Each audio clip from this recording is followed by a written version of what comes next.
the Clayman Institute for Gender Research at Stanford University. Reinvigorating gender equality in the 21st century. Domestic workers take care of the young and the old, they care for those with disabilities, and they enable others to pursue work outside the home. Yet their work has long been devalued, and domestic workers have been excluded from rights and benefits that other workers enjoy. The New Deal left care workers out of its Social Security provisions. Title VII of the Civil Rights Act bans employment discrimination, but the act applies only to employers with 15 or more workers. As recently as the year 2000, the Supreme Court held that a domestic worker who had worked a 70-hour week was not entitled to overtime pay. The rights and freedoms that many workers take for granted are not extended to those who work in our homes. Our panelists today are part of an effort to understand and change this situation. Voy a hablarles un poco del tema de la trabajadora del hogar. So I'm going to speak to you a bit about a domestic worker's life. Vivimos en una sociedad donde la trabajadora del hogar no es valorada y respetada. We live in a society where domestic workers are undervalued and not respected. Pero para eso, la Alianza Nacional está trabajando fuertemente, protegiendo y luchando los derechos de la trabajadora del hogar. And that is why the Alliance is working so arduously to protect the rights of domestic workers. Yo en lo personal, siendo una persona indocumentada, pero con muchos deseos, mucho coraje del bueno, o es decir, mucho valor.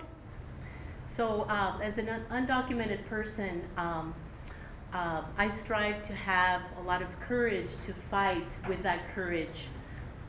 Y con muchas ganas de organizar para seguir apoyando a la trabajadora del hogar. And with great eagerness to continue organizing and supporting the domestic worker. No es justo que ya más de 75 años sigamos la trabajadora como en tinieblas. El trabajo no es reconocido. And it's unfair to have domestic workers after 75 years still living in the shadows where their work is undervalued. Somos marginadas y lo peor que se nos toma como personas de segunda clase. And we're marginalized and treated as second-class citizens. Y por eso estamos aquí, para decir ya basta, ya esto debe parar. No podemos seguir pensando que esto siga sucediendo. And so that's why we're here with our effort to say enough is enough. And we need to make a change. We need to move forward. Yo me involucré con Mujeres Unidas y Activas hace 14 años. I began my involvement with Mujeres Unidas y Activas 14 years ago. Donde he conocido, he aprendido de mis derechos, aún sin tener documentos. And through this organization, I've become informed and educated about my rights, regardless of being an undocumented person. Y ahora, como organizadora con la Alianza Nacional, pues yo me siento orgullosa de estar luchando por esto, porque si en unos momentos más voy a decirles un poco de mí, que exactamente yo fui una trabajadora del hogar. And so my work as an organizer now through the National Alliance is really giving me a lot of a lot of energy, and I've worked my work through the Alliance now as an organizer has really benefited me, given me a lot of information. And I'll tell you a little bit about my experience as how I started as a domestic worker myself. ¿Cómo llevamos a cabo esta lucha? Pues yo creo que muchos de ustedes saben que hemos tenido, ya por tercera vez hemos lanzado una carta de derecho, el cual al momento se nos ha vetado. So as many of you might know, this is our third attempt into presenting the Domestic Workers Bill of Rights, and we've experienced it being vetoed 3 times. Perdón, voy a aclarar, por 2 ocasiones se nos ha vetado. Vamos por la tercera vez. So sorry, let me clarify. It's actually been 2 times where it's been vetoed, and now we're on our third attempt. Quiero yo en estos momentos decirles si alguien gusta levantar su mano, si alguien en sí ha sido cuidado, ha tenido cuidado por otra persona cuando era niño, o le han limpiado su casa, o le han cuidado a su abuelito, a su abuelita, a una persona mayor de su hogar. Si alguien gusta levantar su mano, ¿quién ha tenido estos beneficios? So now I'd like to ask all of you by raising your hand, stating if you have had the experience in your own lives of having someone take care of a relative, perhaps your grandmother, grandfather, or if you yourself had a nanny growing up. Is there? Can you raise your hand and show us if you've had this experience? ¿Puedo saber por parte de quien guste cuál fue su experiencia en ese cuidado, si como niño, si limpiándole su casa, cuál fue buena o mala? Si alguien gusta decírmelo, por favor. So if one of Quien you guste. would like to volunteer and tell me what that experience was like for you in your own home. When I first came to California in 1970, I had 2 very young children, less than 1 year and 3 years old. There were no child care centers. Nobody had even heard of a child care center. And I hired a woman, the only woman who responded to my ad. And she came to take care of my children. She had young children too, but her sister and her mother took care of her young children. And I could never have had my career without her. Bien dicho, nosotros cuidamos sus niños, a los profesionistas, doctores, ingenieros, maestros, a todo mundo, ¿verdad? Les limpiamos sus casas. Well said. We do. That's the work that we do. We take care of your children, whether it be a doctor, an engineer, a lawyer. We take care of your children and we take care of your homes. Y qué bonito cuando ha habido esa experiencia de que se les cuidó bien sus niños, con atención, con amor. And what a wonderful thing to have that experience, to know that you've had that help from somebody who really cared and nurtured your children. Pues gracias por decir esto y traer esto a esta pregunta, porque eso es nuestra lucha. En primer lugar, nuestras organizaciones nos preparan con entrenamientos para hacer un buen trabajo. So thank you for sharing that illuminating story of that positive experience, and that's precisely what our struggle is about. It really is to learn about our rights, to be well trained about the efforts that we're undertaking. Este año vamos con la Carta de Derecho AB 241, el cual esperamos que esta ocasión ya el gobernador se decida a firmárnosla. So that is a campaign that we are taking on now, the AB 241, and we're hoping that the governor does not veto it. Tenemos la experiencia de que nuestras compañeras de Nueva York, por 6 veces allí, su carta no, igual no, si nosotros vamos 2 veces, igual a ellas no se las firmaron, pero ahora ya tienen firmada su Carta de Derecho. So our colleagues, our compañeras in New York, went through the same thing, if not similar thing, but they had to go through it 6 times until their Bill of Rights was not vetoed. Entonces, al lanzar esta Carta de Derecho, estamos pidiendo lo más básico, que se reconozca el salario mínimo, que su overtime, que si es una persona que vive dentro, se le respete y que por lo menos debe dormir 6 horas. So under this campaign, really, it's in the Bill of Rights, we're really asking for basic labor rights, to have a break, to be able to rest after 6 hours of work. And the minimum labor rights is what we're really requesting. Lo que pedimos es lo básico, lo esencial, algo que merecemos, que es justo para la trabajadora del hogar. So we're asking for very basic labor rights, working rights that are fair to the worker. Gracias. Thank you. Good afternoon. We are part of a growing movement around the country to bring respect and recognition to this work. And there are at least 800,000 domestic workers who go to work every day in other people's homes, doing what we call the work that makes all of their work possible and caring for our loved ones. And even though this work is so important to so many families, it's undervalued, as we've been talking about. And the workforce essentially walks into work and doesn't know what they're going to get. We often call it the Wild West, because it's a situation where you might find a wonderful employer who recognizes the employment relationship and respects it, and there's good communication. And you might find the whole other end of the spectrum, and we find trafficking cases and cases of workers who haven't been paid for years, sexual violence, all kinds of cases that happen, and there's essentially nothing mediating that relationship. So you never quite know what you're going to get. And that's why we call it the Wild West, and that's why standards and protections like the Domestic Workers' Bill of Rights are so important. They create a floor, but they also send a message that this work is real work, and there should be protections and guidelines and standards, and we should recognize it as such.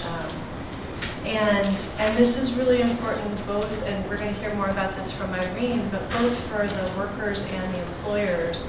Oftentimes employers come to us and say, you know, guidelines and standards would be really beneficial for us because we want to do the right thing and we don't actually know what that is. And a lot of times parent listservs, I don't know what it's like here in the Bay Area, but in New York, there's this ginormous parent listserv in Park Slope that has more than 3,000 families on it, and 80% of the traffic on that listserv is, you know, how many sick do you pay your workers when they call in sick, or how much do you pay if you ask them to work on a weekend? It's just a lot of traffic because nobody really knows, and there's no framework. And so that's what we're trying to do, is provide a framework, create an open conversation that's really about recognizing and respecting the importance of this work for our communities, our family, and for the economy. And the great news is that this movement is really growing around the country through the leadership of courageous leaders like Maria. We formed our national alliance in 2007, just a little over 5 years ago. We just celebrated our 5th year anniversary. And when we were founded, it was 50 domestic workers from 6 organizations in some of the big cities around the country who had spent the last 10 to 15 years building very slowly and incrementally in church basements and immigrant community centers around the country. For most of those 10, 15 years, the work was very slow and incremental, meeting by meeting, worker by worker, case by case. And in 2007, when we came together nationally, we realized the potential of having a national voice and visibility for this workforce, and that this movement's time had really come, that the story, the invisible story of this workforce was going to be only more and more important as the economy changes, and more people need care, and people live longer, and we want to stay in our homes and communities. Right, and we have to figure this out together. So we formed the National Alliance with 12 organizations, and today, just 5 years later, we now have 42 affiliates in 27 cities around the country. And after the first big policy breakthrough in 2010, just over 2 years ago, we had a big breakthrough at the international level when the International Labor Organization decided to pass the very first international convention on domestic work. And so we suddenly had a moment where every government that's part of the United Nations, every trade union federation, and every employer group in every country of the world was sitting around for weeks on end debating work hours and working conditions for domestic workers, live-ins, migrant domestic workers, all the issues that we sit around and think about every day. And we could just feel that there was this moment where things were starting to change and we were starting to see a breakthrough.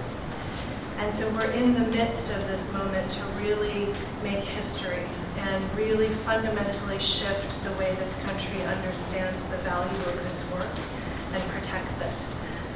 Today there are 5 state bills around the country that are pending in state legislatures, so call all of your friends and relatives in these states and tell them We have bills in Illinois, Massachusetts, Hawaii, Oregon, and of course the beautiful state of California, where the governor will not veto again. And it's just this incredible moment where we can collectively together make history on this issue. And we have what we call a dance party theory of change here. If you've ever been to a wedding dance floor, you know that the first couple comes on the floor and they dance for a little while, and people feel fairly shy to come on the dance floor. It's difficult. Usually the first couples are relatives or very close friends of the first couple, and it takes some time to get maybe 4 or 5 couples on the dance floor. But once you get critical mass, suddenly you see a wave, and it's a real dance party that started. And we've seen policy change at the state level happen in this way, where New York was the first state to pass anti-trafficking legislation, and then a few states came on board, Massachusetts, Illinois, and then suddenly this year, only 8 years later, you had more than 200 state bills introduced, anti-trafficking bills introduced at the state level in the first 2 weeks of state legislatures. So we really believe that we're in this moment where we're trying to build critical mass and energy, and we'll make our next big historic breakthrough in transforming the way that this workforce is valued and treated. So this is an exciting moment to be having this conversation and to be building this work, and we really appreciate your interest in it. My interest in this really kind of began from a place where I was interested in transnational migration and intimate labors. But as I was kind of exploring domestic worker rights more, what I realized was that it really hits close to home in some ways. For myself, as a first-generation low-income student, my parents are restaurant workers. And so growing up, a lot of the things that they had felt in terms of worker labor exploitation, sort of vulnerabilities, being in a place where there's sort of an intimacy going on, a lot of times the employer was our family or themselves.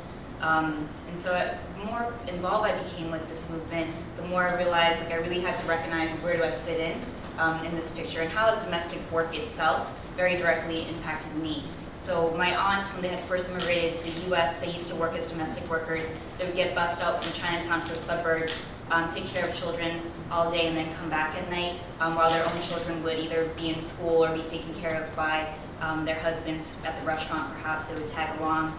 I later learned that my father also had a nanny growing up, so he came from a wealthier background than my mom in China, and so he had talked a little bit about that with me. And as I continued exploring more of these things, my own life was changing. So my grandmother now, with government funding and assistance, has a caregiver that makes her life possible, makes it possible for her to live independently right now.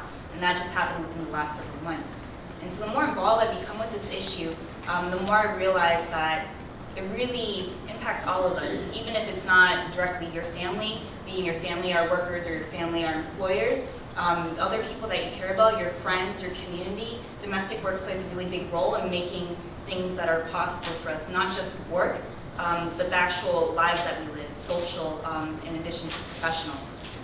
And so I kind of want to talk a little bit about employers and the role of employers, as well as the role of disabled employers, in particular in the California bill and movement. So my focus for my thesis is on disabled employers, but my interest in employers in general, what do they do in this movement, came from being at the ILO. So the ILO has a tripartite structure where they believe in the involvement of the government, of workers, and of employers. And I remember that was something that really sparked me, because in my own organizing work and advocacy work in the community in the US, I never really thought to ask the people who we usually think as creating some of the problems or being the opposition. And so I remember coming back wanting to explore that more, because being an employer doesn't make you a bad person. But being an employer that doesn't recognize your responsibility, that's where sort of the pitfall is. And so when I came back to campus, I was really lucky. I took a class with Dr. Kathleen Cole, who's in the Anthropology, Fem Studies, and Chicano Studies program.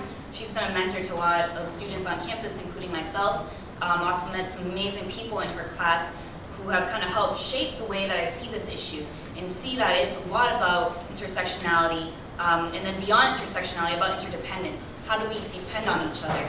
And how do we honor that relationship that we have to each other? And And so in her class, she had taught a specific session on disability rights and how does that intersect. So with the California bill, there was disability opposition that came up, and it was really hard to address in some ways. And I think the campaign itself, the leaders of the campaign had thought strategically and brought sort of the organization that had grown out of New York's bill hand in hand to California to work strategically with employers and specifically the disability rights community to understand where can we negotiate, where can we understand where commonalities are, and what is it that we want together and be able to push for politically and socially. And so I took Kathy's class and then decided I really want to write about this. I really wanted to be working in this. And so I worked with hand in hand over the summer and got to see firsthand how do you organize on the ground in such a cross-cultural way that's beyond about like where are you from, but we're engaging physical differences. We are engaging disability and the social consequences of how disability has been seen. And so looking at two groups that have been historically marginalized, but two groups that are also very strong in the movements they've created, and understanding how does that come together. And for myself, I would say, I mean, it was really a beautiful experience to see what does it mean to talk about what this work actually means. When someone can discuss someone that comes in and how much they appreciate that they bathe them, that they feed them, that they make it possible for them to get up in the morning, and also for workers who feel something for the people that employ them. There is a relationship, there is intimacy, and we do have to recognize that and take that into account with policy. It cannot just be objective. Personalism is as important as the legal things that we're pushing forward. And so I also kind of wanted to touch upon sort of this idea of how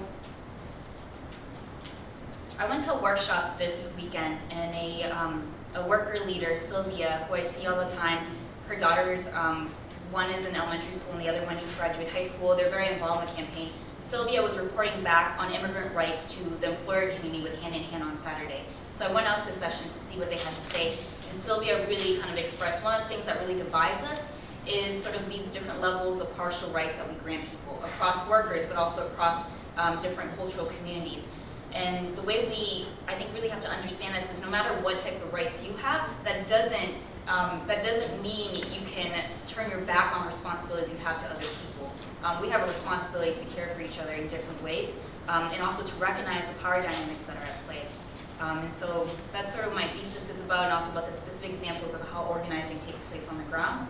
But this movement, I think, is one that is just really amazing in that all that it can teach us. I mean, the employers that are involved aren't just learning about domestic worker rights, they're also learning about immigration rights. And we're slowly changing things. We're slowly putting things on the table and not being afraid of the conflict that might come up so that we can get to a place where there's real transformation happening in a much broader way.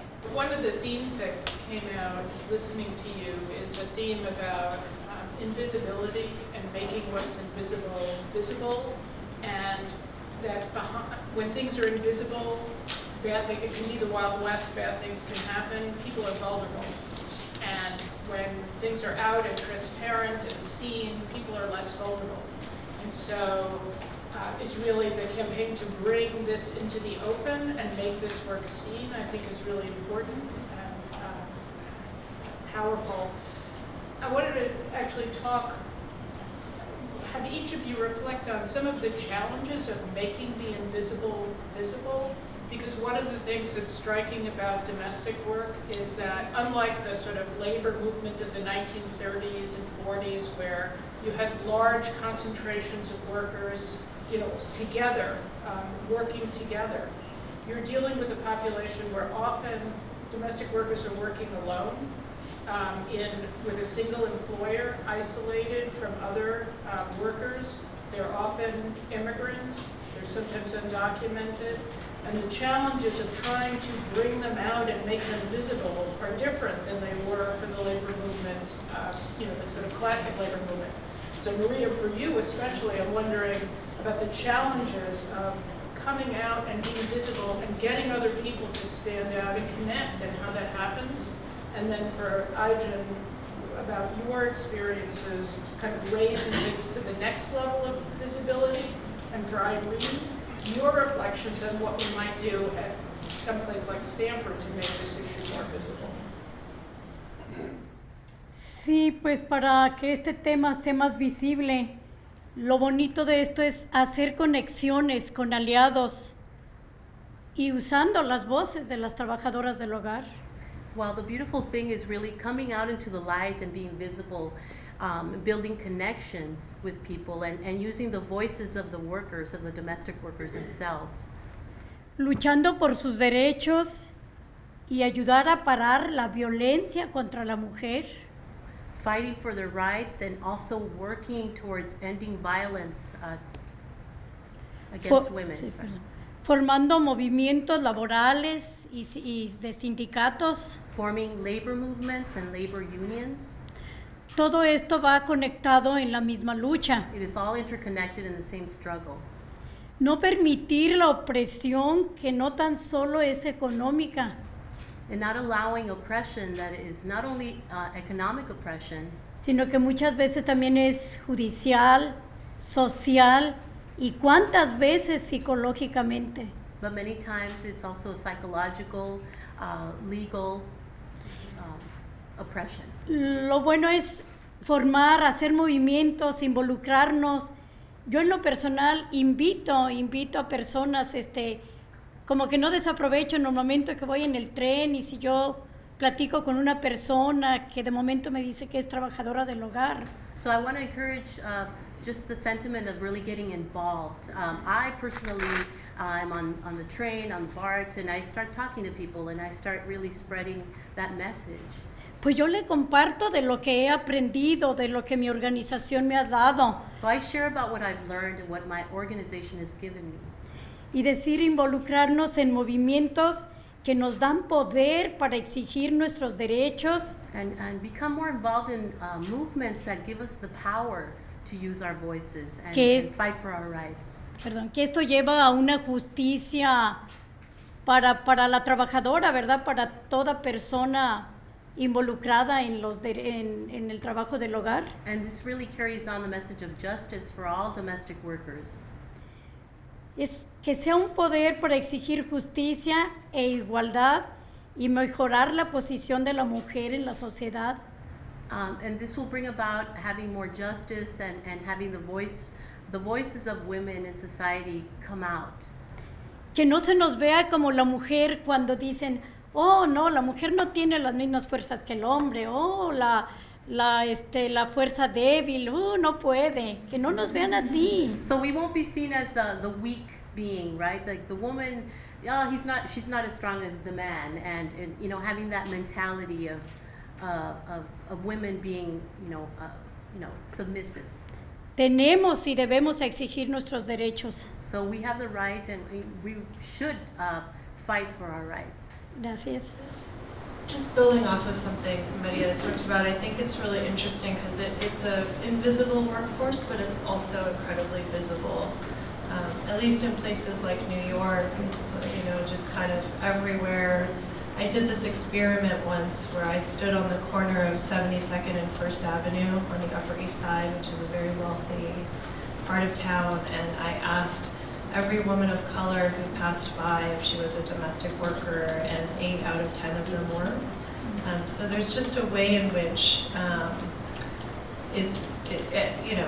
you can see them, sort of women of color pushing babies who are clearly not their own, and so there's a way in which it's visible, even as it's invisible. And organizing, I think, just really, really makes the difference.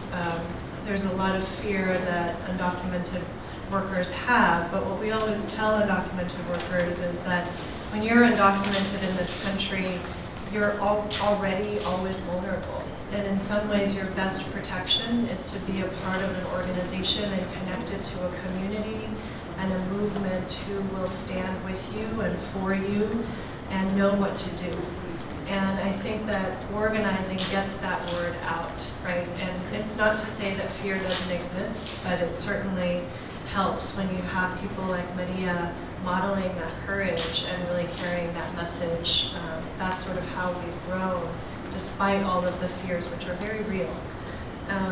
And one thing I'll say about the importance of making the invisible visible is that usually the invisible becomes it just is the normal. And what I mean by that is when I first started organizing domestic workers in 1998, it was this sort of very seen as a shadow, marginal workforce or part of the economy. There were all kinds of words that were about how it's sort of this very marginal part of the economy to describe it. And today, when I look around at working conditions for American workers, the conditions that define reality for domestic workers increasingly define reality for every American worker. The fact that we're almost at the point where 40% of the workforce is temporary or contract-based. There's very job security, no job security, no training, no paid days off. I mean, it's very little in the way of security as a worker. And I think that reality just means that in some ways we're all becoming domestic workers. And what needs to happen is essentially a rethinking of the kind of policy and economy that we want to shape, not just for domestic workers, but for all of us, right? The direction of where this is going is already affecting millions of us and will only continue to affect more of us. And just on this last point, we often talk about how the conditions facing domestic workers today, when you look at the reality for care workers and domestic workers, it's almost as much of a window onto the health and well-being of the workforce and the economy as a whole as manufacturing was in the 20s and 30s.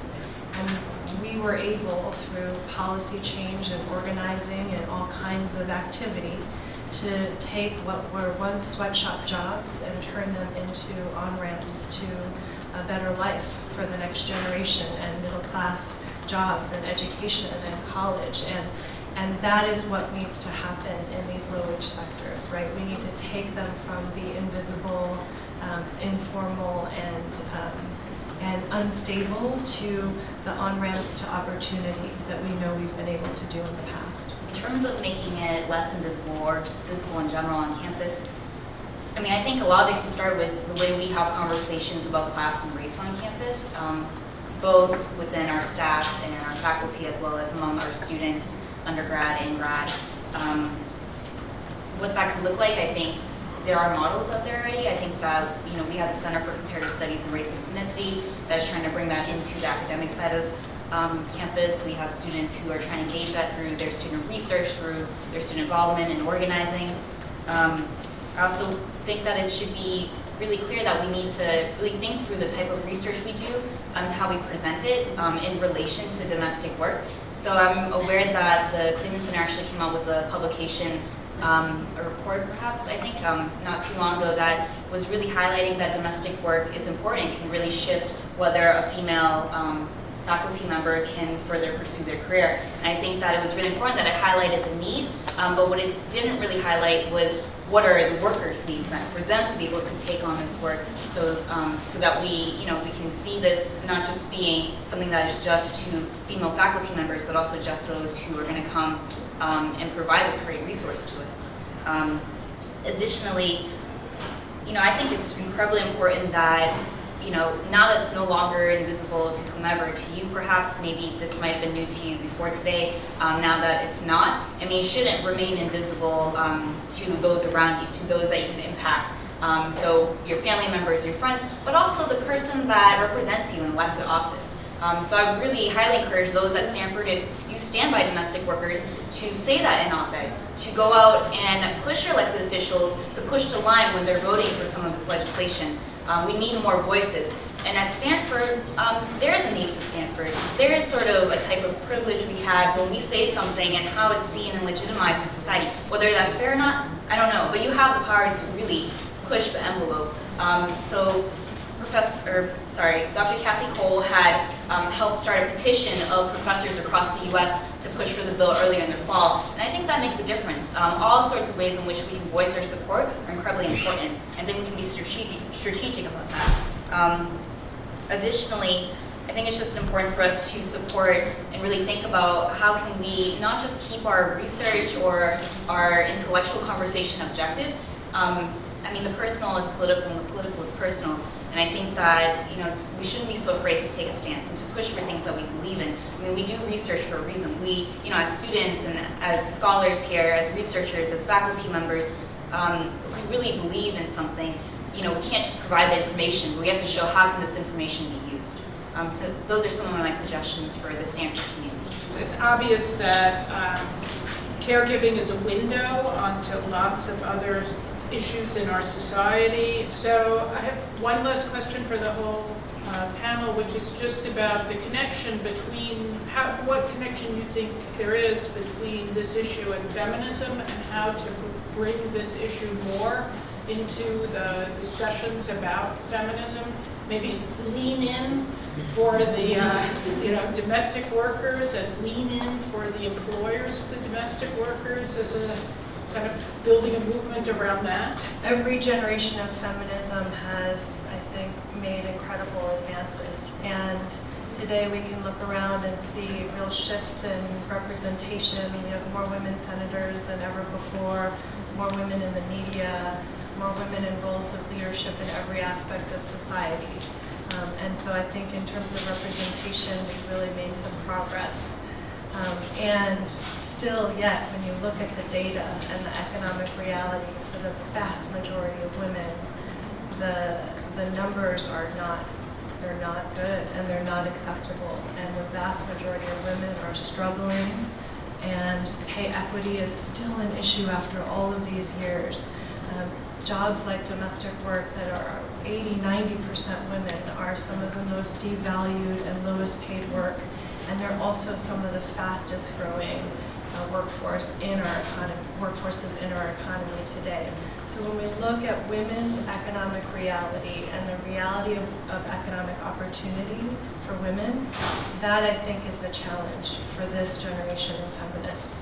We actually have the opportunity, because we are more than half of the electorate. We finally have more women in Congress, and we are more than half of the paid workforce, and we are living longer, and we are doing everything. We actually have the material, political, and otherwise institutional power to transform women's economic reality in this generation. And I think that leaning into organizing and supporting domestic workers' rights is one way and one piece of that. But I think that that's what we want to be a part of for this generation. Pues sí, exactamente añadiendo lo que ella ya dijo, lo que vemos en el Congreso, exactamente la mayoría es mujeres. Entonces, es ahí donde vemos las conexiones, ¿verdad? Las conexiones, las voces, como que todas involucrándonos en lo mismo. So it's precisely what you had said about more women in Congress. That's where we see the connection. We see more women are involved, and that's where we can. Sí, más ejercicio, And so this is where, like a panel, a place where we can really use our voices and fight for our rights. So in my research, I've been engaging with my literature review lately, and then I've been thinking a lot about how do we organize across cultural differences, especially in the face of the interdependence that we have. And I was kind of looking at the second wave feminism movement and thinking about sort of the difficulties with that, with women of color and then white Caucasian women, and sort of how there was sort of this attitude of let's organize our own.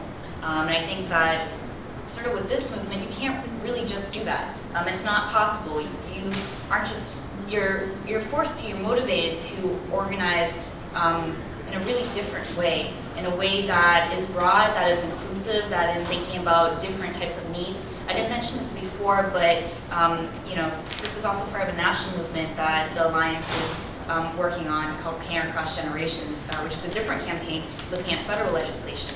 And Caring Across Generations is really, it's engaging sort of how can we improve conditions for domestic workers, but also in thinking about quality care across families and across generations. much longer from now. And so in thinking about this, I think when we're organizing, for those of us who identify as feminists, we have to really consider that treating difference the same is just as bad as treating the same different, but also be able to see where are people's strengths, where do they fit in, and be able to balance out, and also sometimes take sacrifices and negotiate, and kind of be working towards a broader framework of justice. And I think that, you know, feminism has reached a point where it's asking us to evolve the way that we think about engaging each other. And I think this movement, we can't really move forward without doing that. And it's really demonstrated that it's been a very effective way of moving issues forward, not just for one group, but for multiple groups at the same time.